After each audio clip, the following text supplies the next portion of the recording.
Jemaat yang dikasihi Tuhan, kita awali ibadah pagi ini, kita bersatu di dalam doa. Damai sejahtera Allah yang melampaui segala akal, itulah yang memelihara hati dan pikiran saudara-saudara di dalam Kristus Yesus Tuhan kita. Amin. Saudara-saudara yang dikasihi Tuhan, firman Tuhan, nats renungan untuk kita hari ini, Selasa tanggal 16 Juli 2024, tertulis dalam kitab 1 Tesalonika, pasal yang kelima ayat 5. 1 Tesalonika 5 ayat 5. Karena kamu semua adalah anak-anak terang dan anak-anak siang. Kita bukanlah orang-orang malam atau orang-orang kegelapan. Karena kamu semua adalah anak-anak terang dan anak-anak siang. Kita bukanlah orang-orang malam atau orang-orang kegelapan. Demikian firman Tuhan. Kamu adalah anak-anak terang. Saudara-saudara yang dikasihi Tuhan, Jemaat Tesalonika didirikan oleh Rasul Paulus pada perjalanan misinya yang kedua. Ketika Paulus berada di Korintus, Paulus mendapat kabar dari Timotius yang mengunjungi Tesalonika mengenai keadaan jemaat Tesalonika. Pada saat itu, ada pengajaran orang-orang yang tidak mengakui adanya kebangkitan dan kedatangan Tuhan Yesus Kristus yang kedua kali. Oleh karena itu, Paulus memberi penguatan, penghiburan, nasihat, dan mengajak supaya lebih sungguh-sungguh hidup berkenan kepada Allah. Hidup dalam kekudusan, tetap tenang, sopan, tidak terpengaruh dengan tantangan yang dihadapi, dan dengan iman yang teguh. Tetap berpengharapan, menantikan kedatangan Yesus kembali. Ini menggambarkan kedatangan hari Tuhan secara tiba-tiba, tidak diketahui oleh siapapun, dan yang tidak siap sedia akan menerima hukuman dan mendatangkan kebinasaan. Tetapi bagi umat yang siap, meskipun hari itu datang seperti pencuri, mereka tidak hidup dalam kegelapan, tidak hidup sebagai orang-orang malam. Hal ini menunjuk mereka tidak hidup dalam kejahatan, tidak hidup dalam dosa, tetapi mereka hidup sebagai anak-anak terang, seperti anak-anak siang. Artinya, mereka hidup selalu melakukan kebaikan, keadilan, kebenaran, sesuai dengan kehendak Kristus.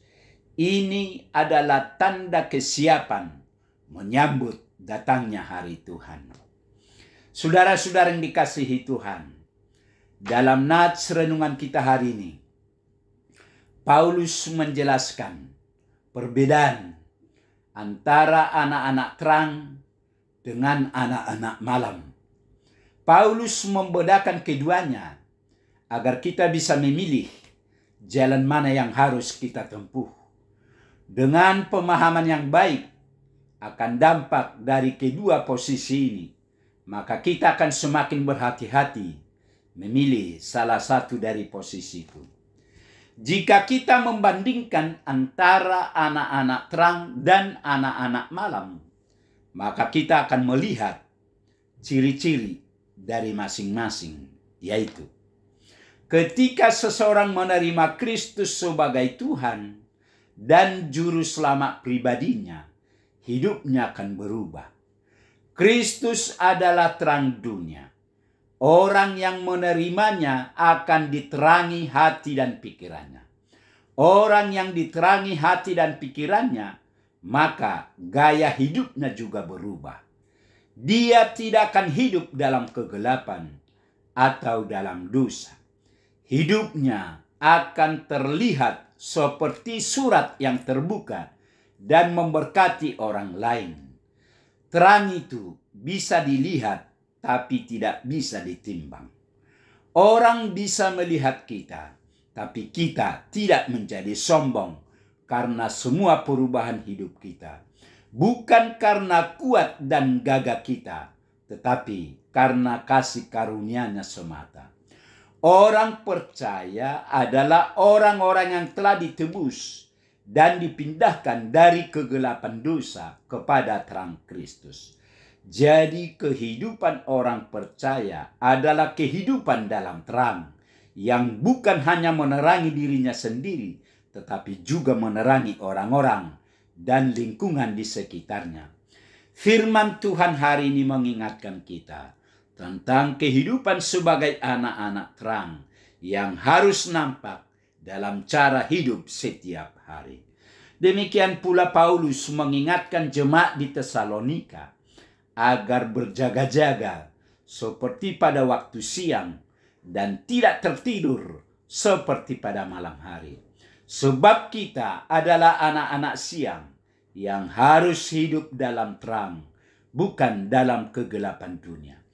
Kita juga tidak tahu kapan waktunya Yesus akan datang untuk kedua kalinya. Dan bila waktu itu tiba, kita telah siap. Menjadi terang dunia diwujudkan dengan cara hidup dalam kebenaran dan keadilan dimanapun kita berada. Kiranya setiap kita tetap berusaha hidup dalam terang Kristus sambil menjaga pelita kita agar tidak padam serta terus menyala untuk menerangi sekitarnya sampai Tuhan Yesus datang untuk yang kedua kalinya. Karena itu, sebagai anak-anak terang dan anak-anak siang, kita harus menjaga pelita iman kita agar tetap menyala dan menerangi sekitar kita. Amin. Marilah kita berdoa. Tuhan Allah Bapa di surga, Bapa yang kami kenal dalam nama Yesus Kristus. Terima kasih Tuhan atas kasih setia Tuhan. Pagi ini kami telah mendengarkan sebagian dari firman-Mu. Berkatilah firman-Mu ini ya Tuhan. Berkati kami semua yang telah mendengar firman-Mu, agar kami tetap bersukacita memuji dan memuliakan nama-Mu. Terima kasih Tuhan, dalam Yesus kami berdoa dan mengucap syukur. Amin.